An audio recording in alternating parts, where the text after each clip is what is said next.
Channel. तो आज है 30th ऑफ जुलाई यानी कि थर्सडे, और आज से शुरू करने वाले हैं हम अपना रक्षाबंधन का व्लॉग। यानी कि आज हम मार्केट जाएंगे और कुछ राखियाँ खरीदेंगे और मैं अपने हाथों पे लगवाऊंगी mehndi and I am so excited for this. तो चलिए शुरू करते हैं और अपना मास्क लगाते हैं।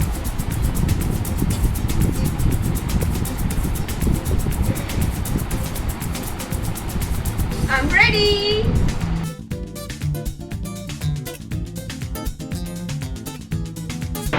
ओके गाइस, हम पहुंच चुके हैं अपनी मार्केट और यहाँ में मुझे पहुंचने में सिर्फ और सिर्फ 15 मिनट्स लगे और ना मैंने कोई रिक्शा यूज़ की है, ना स्कूटी यूज़ की है, ना कार यूज़ की है।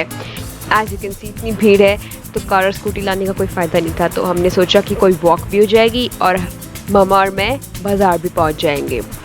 सो अब हम मार्केट पहुँच चुके हैं और लेट्स सी कि हम पहले क्या करते हैं। सोचा हमने पहले ये है कि हम राखी खरीदेंगे, और अब ये मेरे सामने एक रेड टॉप वाली लेडी अड़ गई हैं और ये बिल्कुल नहीं हट रही हैं और मुझे ऐसा लग रही थी बिल्कुल कि जैसे मैं इनका ही व्लॉग बना रही हूँ, और ये बिल्कुल नहीं हट रही है, बिल्कुल नहीं हट रही है। और अब हम ले लेंगे लेफ़्ट टर्न। यस, सो लेफ़्ट टर्न लेने के बाद आप राइट हैंड साइड पे देखेंगे जिंदल गारमेंट्स। यहाँ पे बचपन में मैं अपने टॉप्स खरीदी थी। सो आगे बढ़ते हुए हमने पहले सोचा है कि हम राखियाँ लेंगे एज़ प्लान्ड। हमें 6 राखियाँ लेनी हैं। सो मेरे पास 3 कज़न्स, एक भाई, एक मामा और एक मामी है, तो हमें टोटल 6 राखियाँ लेनी है। तो छोटू बेबी के लिए हमने सोचा कि पॉम पॉम वाली राखी ले, बिकॉज लास्ट ईयर भी मैंने उसे पॉम पॉम वाली राखी बांधी थी जो कि बहुत सॉफ्ट रहती है बेबीज़ के लिए, क्योंकि वो 1.5 साल का ही है। और बाकी की 6 राखियाँ भी हम नॉर्मली लेते हैं, कुछ ऐसे तड़क। तो गाइज़ अब हम राखी की शॉप पर पहुँच चुके हैं और आप यहाँ देख सकते हैं बहुत ही सुंदर सुंदर राखियाँ हैं। लेडीज़ के लिए भी बहुत प्यारी प्यारी राखियाँ हैं, और यहाँ पे सबसे कम राखी थी 15 रुपये की, और maximum you can go up to 100 और सो। और मैं यहाँ पे बिल्कुल कंफ्यूज हो गई हूँ इतनी प्यारी प्यारी राखियाँ देखकर कि क्या होगा, कौन सी राखी लूँगी। और अब मैं किड्स सेक्शन में पहुँच चुकी हूँ। वहाँ पे छोटा भीम, डोरेमोन, शिनचैन सबकी राखियाँ थी, बट मुझे छोटू बेबी के लिए सिर्फ वो पॉम पॉम वाली राखी लेनी थी, तो मैंने एक रेड कलर की पॉम पॉम राखी वहाँ से पिक की। और अब मैं अंदर जा रही हूँ और भैया ने मेरे हाथों पे सैनिटाइज़र स्प्रे किया। मैं तो बिल्कुल ही भूल गई थी सैनिटाइज़र के बारे में। और अब मैं बाहर आ रही हूँ और फिर से मैं कंफ्यूज हो गई बड़ों वाली राखियाँ देखकर, बट एज़ यूजुअल मामा और मेरे सारे भाइयों को बहुत ही सिंपल राखी पसंद है, तो हमने बहुत ही सिंपल सी राखियाँ परचेज़ की हैं। इन टोटल हमने 7 राखियाँ ली हैं, बिकॉज़ एक एक्स्ट्रा लेने में कोई प्रॉब्लम नहीं है इन केस वो ख़राब हो जाए या कुछ हो जाए। सो अब हमने 7 राखियाँ परचेज़ कर ली हैं भैया से, एंड अब हम आगे चलते हैं अपने मेहंदी वाले भैया की तरफ। और हम चलते जा रहे हैं गाइस, अब हम चल रहे हैं मेहंदी वाले भैया की तरफ। और जिन भैया से हम मेहंदी लगवाते हैं वो बहुत ही प्यारी मेहंदी लगवाते हैं। एक बार उन्होंने मम्मा की मेहंदी लगाई थी, वो बहुत प्यारी थी, और तब से हम उनसे ही मेहंदी लगवाते हैं हमेशा, चाहे कुछ भी। सो गाइस, ये है हमारे मेहंदी वाले भैया, यानी कि अमर मेहंदी वाला। और अब मैं इनके पास पहुंच गई हूँ और मैं बैठ तो बड़े आराम से गई हूँ। मुझे बिल्कुल ध्यान में नहीं है कि कोरोना वायरस के टाइम चल रहा है। बिल्कुल इतने दिनों बाद मैं मार्केट के लिए निकली और मेरे को बिल्कुल ध्यान नहीं है कि कोरोना वायरस चल रहा है, और मैं तो बिल्कुल मेहंदी लगाने के लिए तैयार थी। वो तो भैया को याद आ गया कि सैनिटाइज़र लगाना है, और उन्होंने सैनिटाइज़र स्प्रे कर दिया मेरे हैंड्स पे।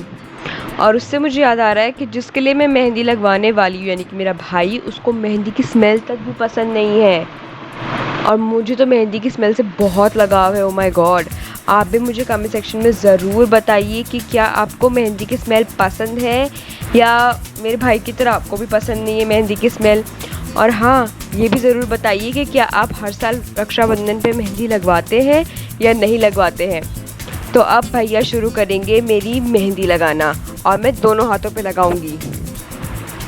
राइट वाले भैया ने पहली मेहंदी लगाने शुरू किया था, पर आई गेस वो ओनर है शायद इसके मेहंदी शॉप की, सो इसलिए उनको बहुत काम रहता है, इसलिए वो पहले कोन बना रहे हैं। फिर उसके बाद उन्हें बहुत सारे कोन अपने बेचे भी मेहंदी, क्योंकि जैसे कि ईद और रक्षाबंधन पास ही है, तो उन्हें बहुत सारा काम था। तो लेफ़्ट वाले भैया ने पहली मेहंदी लगानी शुरू। सब आप देख सकते हैं कि लेफ़्ट वाले भैया ने मेहंदी बहुत धीरे धीरे लगाना शुरू किया है, और राइट वाले अंकल बहुत तेज़ी से मेहंदी लगा रहे हैं, बट दोनों ही मेहंदी बहुत ब्यूटीफुल है। बट बीइंग बायस मुझे लेफ़्ट वाली बहुत ज़्यादा प्यारी लगी, क्योंकि वो बहुत बारीक है।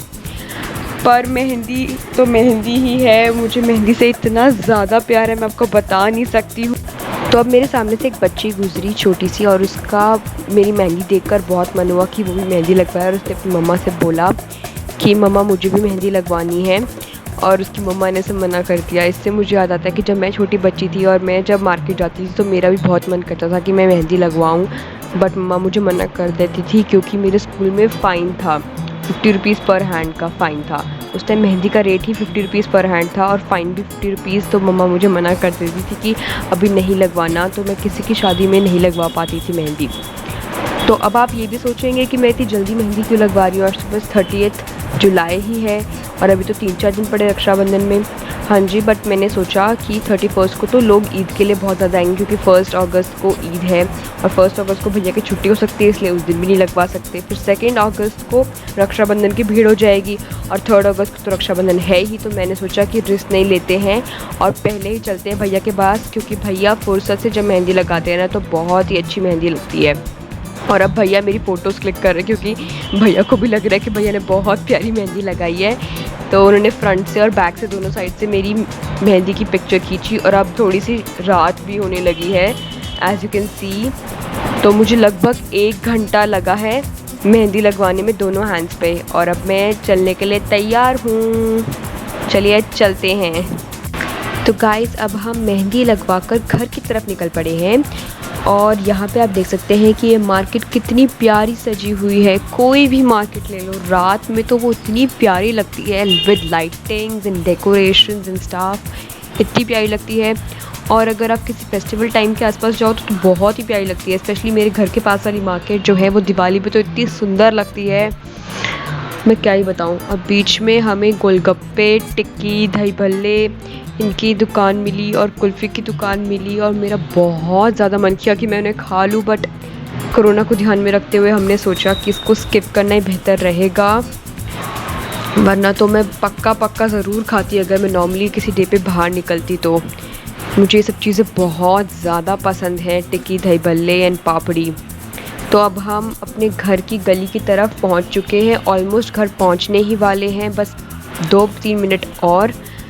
तो अब मैं आपसे मिलती हूँ घर पहुंचकर।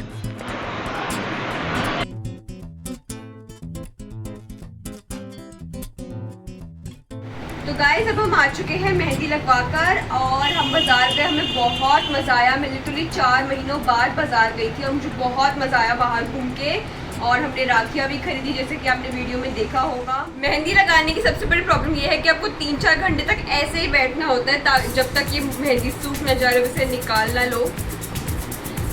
पर एक फ़ायदा भी है, अब जैसे कि मुझे कुछ भी करना हो तो मैं खुद तो कर नहीं सकती, तो मैं अपने मम्मा पापा को ही बोलूँगी।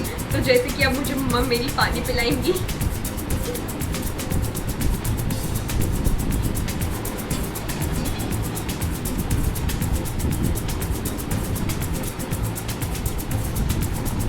वाटर रिलीफ पानी पीने के बाद, ओहो बाज़ार से आके पानी पीने का जो शांति है वो किसी में नहीं है, ट्रस्ट मी।